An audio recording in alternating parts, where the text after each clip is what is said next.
একদম সুপারির মতো, ওই যে ছোট ছোট সুপারির মতো পেট ফোলা ফোলা, তাই না? হ্যাঁ, খামারে এসে আমি লাল শাকটা তুলছি। ছোট ছোট করে খাসির কলিজাগুলো, দেশি চিংড়িগুলো আমরা এখন কেটে বেছে নিব। এর জন্য মাসফিয়া লাউটা আনতে পারে না, এত বড় লাউ। কলিজাটা কষানো হয়ে গেছে, আমরা এখন ঝোল দিয়ে দিব। কাটা লাউগুলো আমরা দিয়ে দিচ্ছি।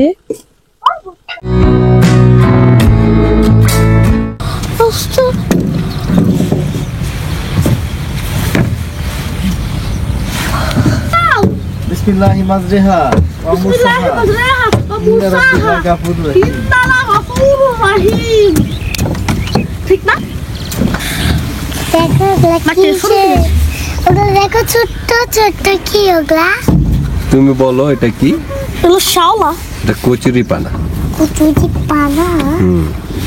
এরা একদম সুপারির মতো, ওই যে ছোট ছোট সুপারির মতো পেট ফোলা ফোলা, তাই না? হ্যাঁ, আমার দাদা সুপারি খায়।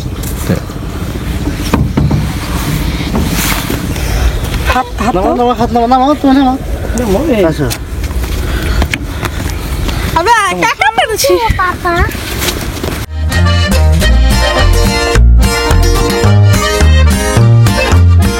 খামারের লাউ কাটবো এখন আমি। চলেন এখন আমরা লাউ কাটবো।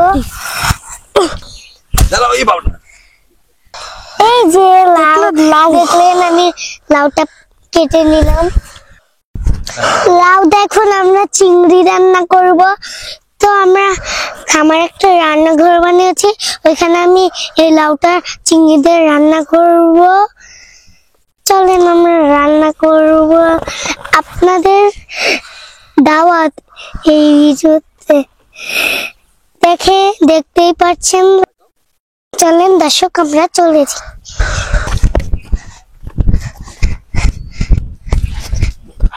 কোথায় রাখবো?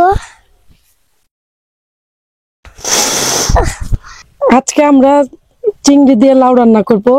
এই লাউ হচ্ছে আমাদের খামারের, আর দেশি চিংড়ি একদম তাজা।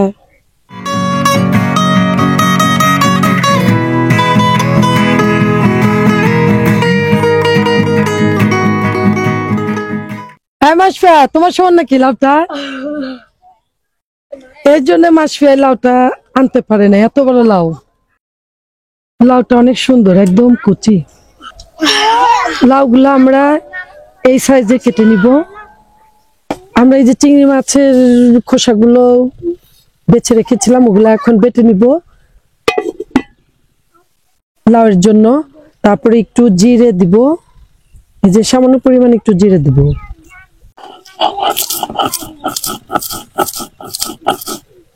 আমরা এখন চিংড়ি দিয়ে লাউ রান্না করব। আমি পরিমাণ মতো তেল ঢেলে নিলাম।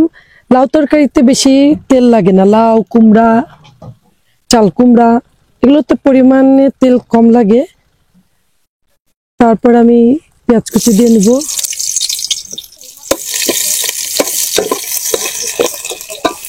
আমরা এখানে চিংড়ি বেছে রেখেছি এবং চিংড়ির খোসাগুলো বেটে রেখেছি, সেগুলো দিয়ে দিচ্ছি।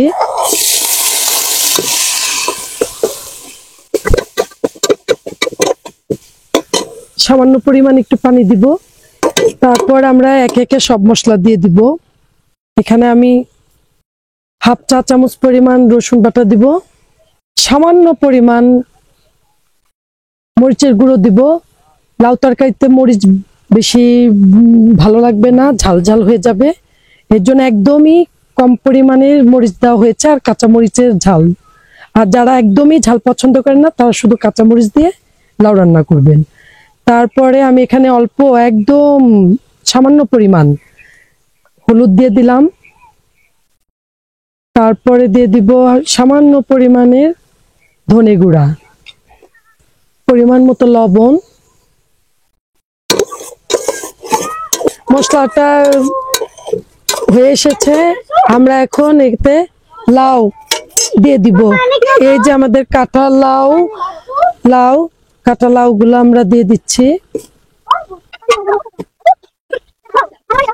আমরা যে চিংড়ি মাছটা আগেই বলেছি যে খোসাটা রেখে দিব, ওটার বাটা দিব। বাটা দিলে দেখবেন যে লাউটা একদম একটু সবুজ সবুজ থাকবে, আর গ্রানটাও সুন্দর আসবে, খেতেও ভালো লাগবে। এই যে আমরা এখন কাঁচামরিচ দিয়ে দিব। লাউটা আমাদের কিন্তু কচি ছিল এবং সুন্দর ছিল, আর জাতটাও ভালো। এর জন্য দেখেন আমি কিন্তু পানি দেইনি, কত পানি উঠেছে লাউটাতে। যে লাউ জাতটা ভালো সে লাউটা পানি উঠবে, পানি দিতে হবে না। এটা একটু মিষ্টি মিষ্টি লাগবে এই লাউটা খেতে। এই যে ধনেপাতা দেখতে পাচ্ছেন, এই ধনেপাতা গুলা দিয়ে আমরা লাউ রান্না করব। এটা আমাদের খামারের দেশি ধনেপাতা। আর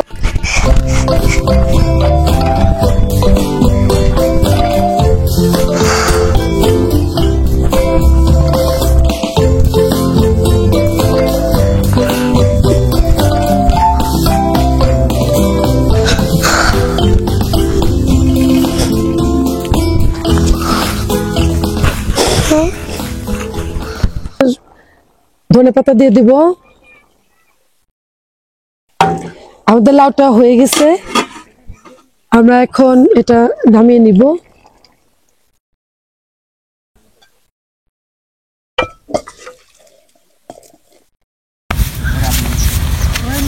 ধরে একটা দৌড় দিও। আমি ধরে শাক আমরা ভাজি করে খাই আমাদের বাসায়। খামারে এসে আমি লাল শাকটা তুলছি। এই লাল শাক খেলে শরীরে রক্ত হয় আর চোখে দিতে পারে। আমি এই লাল শাক তুলছি খামারে এসে আজকে। তো এই লাল শাক ভাজি আমরা খাবো করে।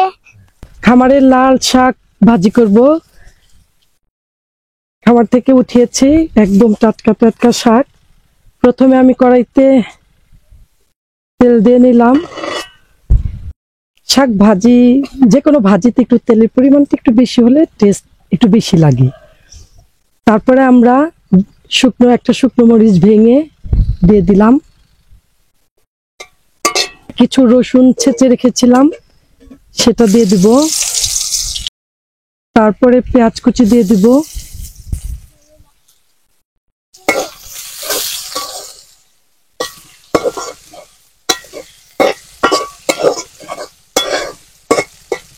নেড়ে চেড়ে একটু বাদামি বাদামি হওয়া পর্যন্ত অপেক্ষা করব।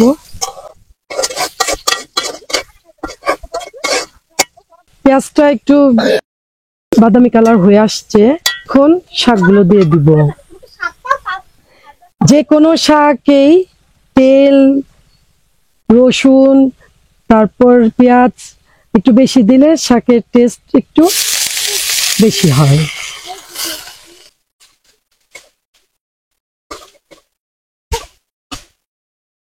শাকে তেলের পরিমাণ বেশি দিতে হয় এ কারণেই, এটা ডাক্তারি পরিভাষায়। শাকে বেশি পরিমাণে তেল দিলে ওটা ভিটামিনটা, গুণগত ভিটামিন যে সেটা ভালোভাবে বজায় থাকে। এখন এই যে পরিমাণ মতো লবণ দিয়ে দিব। শাকটা আমাদের একটু সফট হয়ে আসছে, এই যে পানি উঠেছে শাকের, দেখেন টাটকা শাক কি পরিমাণ পানি উঠেছে।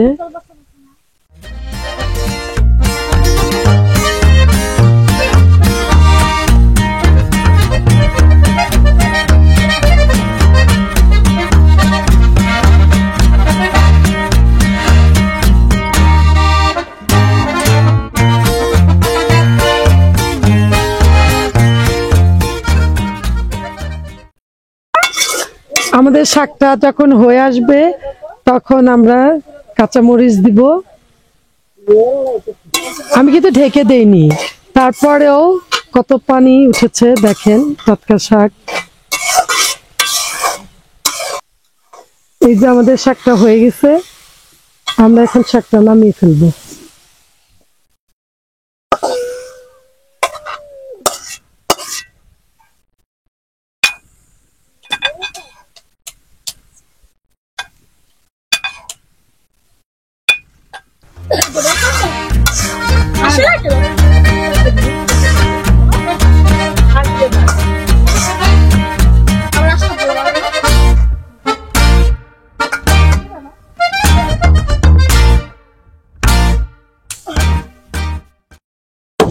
আচ্ছা, আমরা এখানে ছোট ছোট করে খাসির কলিজাগুলো কেটে নিচ্ছি।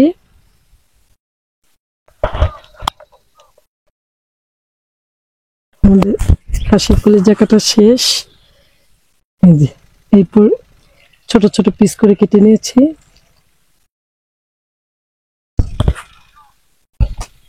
আমরা এই যে কলিজাগুলো এখন ধুচ্ছি, ধুয়ে পরিষ্কার করে নিব, তারপর আমরা রান্না করব। আমি 1 কেজি পরিমাণ কলিজা রান্না করছি, তার জন্য পরিমাণ মতো তেল দিয়ে নিব। পেঁয়াজ কুচি দিয়ে নিব, নেড়ে তারপর বাদামি করে নিব, নাড়তে থাকবো বাদামি হওয়া পর্যন্ত। এখানে একটি তেজপাতা দিয়েছি 2 টুকরো করে, 3টা দারচিনি, 4-5টা এলাচ দিয়েছি।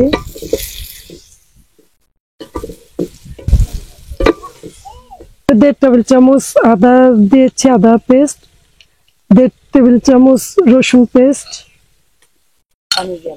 একটু নেড়ে দিব, কাঁচা কাঁচা ঘ্রাণটা যাতে চলে যায়। হলদি দিব,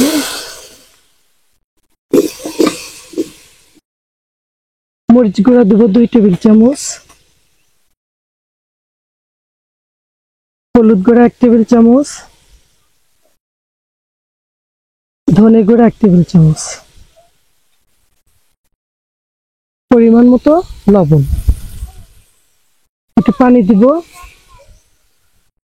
যেটাকে কষাতে থাকবো। আমাদের মশলাটা যখন উপরে তেল উঠে আসবে তখন ভাববো যে এটা কষানো হয়ে গেছে। তারপরে আমরা কলিজাগুলো দিয়ে দিব।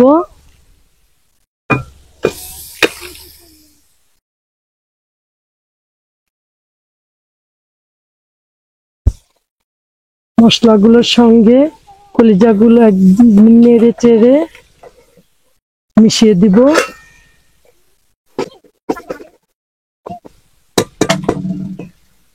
এখন আমরা ঢেকে দিব। আমাদের কলিজাটা কষানো হয়ে গেছে, আমরা এখন ঝোল দিয়ে দিব। আমাদের ঝোল দেওয়া শেষ, এখন আমরা ঢেকে দিব। আমাদের কলিজাটা হয়ে গেছে, আমরা এখন এটা নামিয়ে ফেলবো।